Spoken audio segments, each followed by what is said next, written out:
তোমরা কেন রেকর্ড করো আমি জানি না।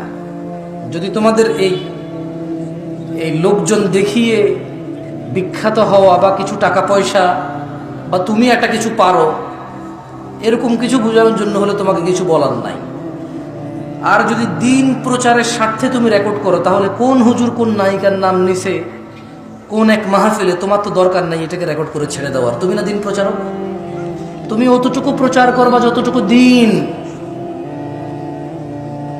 অ্যাজ এ দিন প্রচারক যদি আমি দিন প্রচার করতে এসে খেয়ানত করি অথবা ভুল করি, উপস্থিত জনতার সামনে আমার ভুল হয়েছে,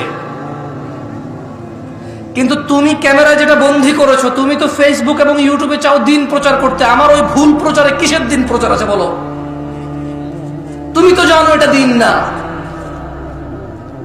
তাহলে কোন হুজুর কোন নায়িকার নাম নিছে, কোন হুজুর কোন নায়কের নাম নিছে, তোমার তো দরকার নাই তার ওই অতটুকু অডিওর সাথে ওই মহিলার ছবি লাগাই দিয়ে প্রচার করে দেওয়ার। এটাতে কেমন দিন প্রচার তোমার? ছি, তোমার মতো বাজে দিন প্রচারক আমি দেখি নাই।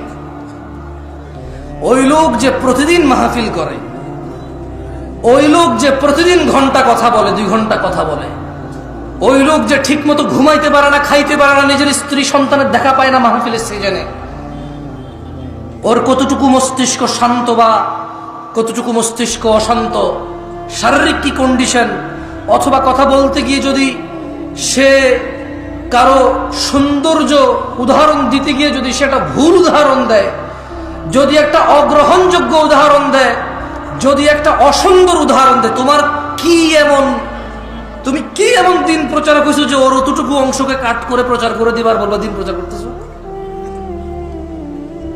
কি এতে তার কি, তোমার কি সৌন্দর্য হয়েছে? মানে তোমার ওই ইউটিউবার ফেসবুকে ওই নায়ক নায়িকার অতটুকু অংশে কি প্রচার হয়েছে দিনের, বলতে পারো আমারে? কিছুই নেই। বরঞ্চ একটা কাজ করো, আমি আজকে 1 ঘন্টা কথা বললে এগুলো তোমার প্রচার করার দরকার নেই। জানো, এই যে আমি আজকে এটা বলছি না, এতে কোনো বেনিফিট নাই। আমি যদি একটা আয়াত পড়ি, তোমাকে যদি আল্লাহ এতটুকু যোগ্যতা দেয় যে তুমি বুঝতে পারো এটা কোরআনের আয়াত, আমি যদি একটা হাদিস পড়ি, তুমি যদি বুঝতে পারো এটা হাদিস, বরঞ্চ কাট করে ওই কোরআনের আয়াতটুকু আর অর্থটুকু যা আমি বলছি, হাদিসটুকু আর হাদিসের অর্থটুকু যা আমি বলছি, এটুকু প্রচার করো ভাই। এতেই দিন প্রচার আছে, এর বাইরে দিন প্রচার নাই। তোমরা কি নোংরামো করছো, কে কাকে কি বলছে শুধু ওগুলো প্রচার করে বলছো দিন প্রচার। তোমাদের ইচ্ছা ভাই, তোমাদের বুঝের মতো তো আর আমার বুঝ হয় নাই।